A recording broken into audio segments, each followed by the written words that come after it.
Hai guys, Assalamualaikum warahmatullahi wabarakatuh. Apa kabar? Mudah-mudahan sehat selalu. Jumpa lagi dengan aku Arif dan kali ini guys, kita akan lanjut untuk belajar lagi materi-materi TWK sebagai bahan persiapan teman-teman dalam menghadapi SKD CPNS tahun 2021 ya.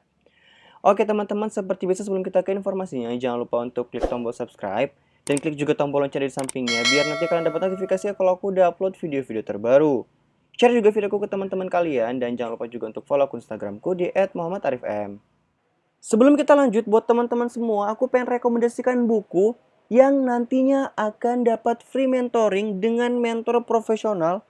Dan kalian yang udah beli buku bakal di-invite di grup khusus untuk belajar bareng yang mana nanti kalian bakal dibimbing langsung oleh mentor profesional. Sekarang kalian order aja, aku udah cantumkan linknya di bawah.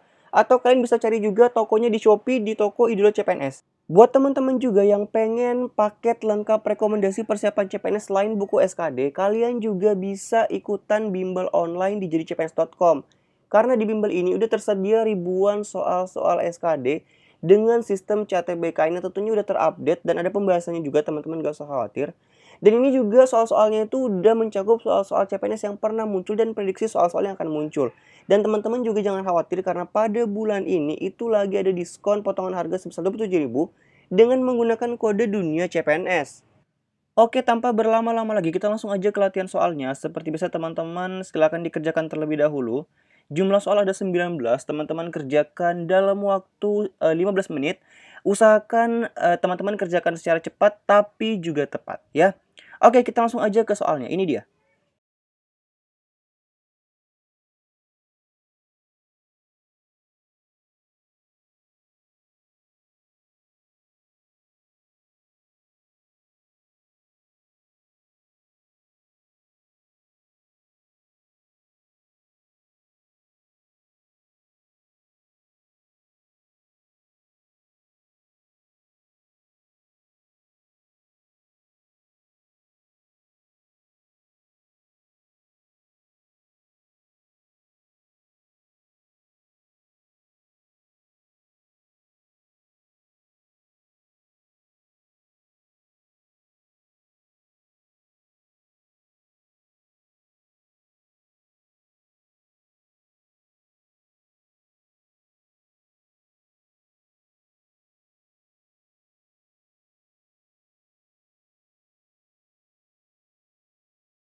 Oke, itu dia 19 soalnya dan sekarang kita mulai dari soal yang pertama ya untuk pembahasannya.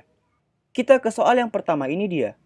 Berikut ini yang merupakan pengamalan sila kedua Pancasila adalah: A. Mengakui dan memperlakukan manusia sesuai dengan harkat dan martabatnya sebagai makhluk Tuhan Yang Maha Esa. B. Tidak menggunakan hak milik untuk hal-hal yang bersifat pemborosan dan gaya hidup mewah. C. Tidak memaksakan suatu agama dan kepercayaan terhadap Tuhan Yang Maha Esa kepada orang lain.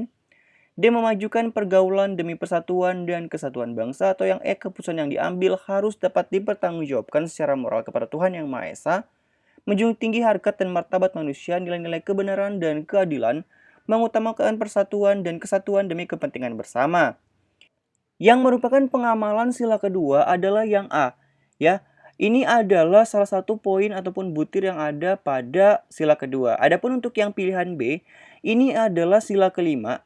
Kemudian yang C ini adalah sila pertama dan yang E adalah sila keempat, ya. Jadi jawabannya adalah yang A. Teman-teman juga bisa ngelihat secara lengkap itu ada di ketetapan MPR nomor 18 garing MPR garing 1998. Kita lanjut ke soal yang kedua. Berikut ini yang merupakan pengamalan dari sila ketiga Pancasila. Ini udah kita bahas tadi ya. Yang sila ketiga itu adalah yang D, ya, memajukan pergaulan demi persatuan dan kesatuan bangsa. Jadi yang soal nomor 2 ini jawabannya adalah yang D. Untuk lengkapnya 40 butir pengamalan teman-teman bisa juga itu ngelihat di tab MPR nomor 18 garing MPR garing 1998 ya. Kita lanjut ke soal yang nomor 3. Berikut ini yang merupakan pengamalan dari sila keempat Pancasila. Ini sila keempat ya. Untuk sila keempat itu jawabannya adalah yang E. Keputusan yang diambil harus dapat dipertanggungjawabkan secara moral kepada Tuhan Yang Maha Esa, menjunjung tinggi harkat dan martabat manusia, nilai-nilai kebenaran dan keadilan, mengutamakan persatuan dan kesatuan demi kepentingan bersama ya. Kita lanjut ke soal yang keempat. Berikut ini yang merupakan pengamalan dari sila kelima Pancasila adalah jawabannya adalah yang B ya, tidak menggunakan hak milik untuk hal-hal yang bersifat pemborosan dan gaya hidup mewah. Karena yang A ini adalah yang sila kedua, kemudian yang ketiga yang C ini adalah sila ke satu pertama, yang D ini adalah sila ketiga dan yang E adalah sila keempat ya. Jadi jawabannya adalah yang B. Soal kelima, istilah Pancasila diambil dari Kitab Negara Kertagama yang ditulis oleh A. Mulawarman, B. Hayamuruk, C. Mahapati Gajah Mada, D. Empu Tantular, atau yang E. Empu Prapanca. Jawabannya adalah yang E. Empu Prapanca ya. Jadi istilah Pancasila ini berasal dari Kitab Negara Kertagama yang ditulis oleh Empu Prapanca dari Kerajaan Majapahit. Adapun Empu Tantular ini dia adalah pengarang dari kitab Sutosoma ya. Jadi ini adalah Sutosoma dan untuk penulis Kitab Negara Kertagama adalah Empu Prapanca. Jawabannya yang E. Soal ke-6, secara harfiah Pancasila berarti A. Peraturan tingkah laku, B. Dasar yang memiliki 5 unsur, C. 5 panduan hidup, D. 5 dasar penting, atau E. Pembagian 5 aturan penting. Jawabannya adalah yang B. Kata Pancasila berasal dari bahasa Sanskerta. Panca berarti 5, sedangkan sila berarti dasar atau sendi. Kita lanjut ke soal yang ketujuh. Panitia 9 beranggotakan 9 orang yang terbagi menjadi 2 golongan, yaitu golongan nasionalis dan golongan Islam. Berikut ini yang bukan merupakan golongan nasionalis adalah A. Muhammad Hatta, B. Ahmad Subarjo, C. Muhammad Yamin, D. Abi Kusno Cokro Suyoso, atau yang E. A. Maramis. Jawabannya adalah yang D ya, kecuali Abi Kusno Cokro Sujoso. Nah, ini adalah anggota dari Panitia 9. Yang pertama Soekarno, kemudian Muhammad Hatta, yaitu sebagai nasionalis, kemudian Ahmad Subarjo nasionalis, Muhammad Yamin juga nasionalis, A.A. Maramis nasionalis, Haji Agus Salim Islam, Kiai Haji Ahmad Wahid Hashim Islam, Abi Kusno Cokro Sujoso itu Islam, dan Abdul Kar Muzakir juga dari Islam ya. Jawabannya adalah yang D. Soal ke-8, Panitia 9 beranggotakan 9 orang yang terbagi menjadi 2 golongan, yaitu golongan nasionalis dan golongan Islam. Berikut ini yang bukan merupakan golongan Islam. Ini kebalikan dari yang tadi ya, kalau yang sebelumnya itu kan nasionalis, ini adalah yang golongan Islamnya. Yang A. Haji Agus Salim, B. Muhammad Yamin, C. Kiai Haji Ahmad Wahid Hashim, D. Abi Kusno Cokro Sujoso, atau E. Abdul Kar Muzakir. Kita lanjut ke soal yang ke-9. Panitia 9 beranggotakan 9 orang yang terbagi menjadi 2 golongan, yaitu golongan nasionalis dan golongan demokratis, golongan pemerintah dan golongan rakyat, golongan nasionalis dan golongan Islam, golongan politik dan golongan non-politik, atau golongan pribumi dan golongan non-pribumi. Jawabannya adalah yang C ya. Jadi kita juga udah bisa baca pada soal sebelumnya. 2 golongan di Panitia 9 itu adalah golongan nasionalis dan golongan Islam. Kita lanjut ke soal yang berikutnya. Lambang diyakini sebagai salah satu pendorong keberhasilan suatu cita-cita. Padi dan kapas pada burung Garuda melambangkan A. Ketuhanan Yang Maha Esa, B. Kemanusiaan yang adil dan beradab, C. Persatuan Indonesia, D. Kerakyatan yang dipimpin oleh hikmah kebijaksanaan dalam permusyawaratan perwakilan, atau yang E. Keadilan sosial bagi seluruh rakyat Indonesia. Jadi ini juga penting banget buat teman-teman untuk hafal lambang-lambang dari Pancasila ya. Jawabannya adalah yang E. Padi dan kapas pada burung Garuda itu melambangkan keadilan sosial bagi seluruh rakyat Indonesia. Soal nomor 2, fungsi pembukaan UUD 1945 alinea 4 yang mencantumkan dasar negara yang tersusun secara hierarki dan piramida di Indonesia menjadi A. Filter bagi masuknya budaya asing, B. Sumber budaya bangsa, C. Petunjuk pelaksanaan peraturan, D. Sumber hukum yang berlaku, atau yang E. Ciri dan karakteristik bangsa. Jawabannya adalah yang E. Fungsi pembukaan UUD alinea keempat yang mencantumkan dasar negara yang tersusun secara hierarki dan piramida di Indonesia menjadi ciri dan karakteristik dari bangsa? Ya, jadi jawabannya adalah yang E. Soal ketiga, bentuk pemerintahan ideal yang dipimpin oleh sejumlah orang cendekia dan sesuai dengan pikiran keadilan dinamakan A. Tirani, B. Monarki, C. Oligarki, D. Demokrasi, atau E. Aristokrasi. Jawabannya adalah yang E. Aristokrasi. Aristokrasi adalah bentuk pemerintahan yang dipegang oleh kaum cendekiawan sesuai dengan pikiran keadilan.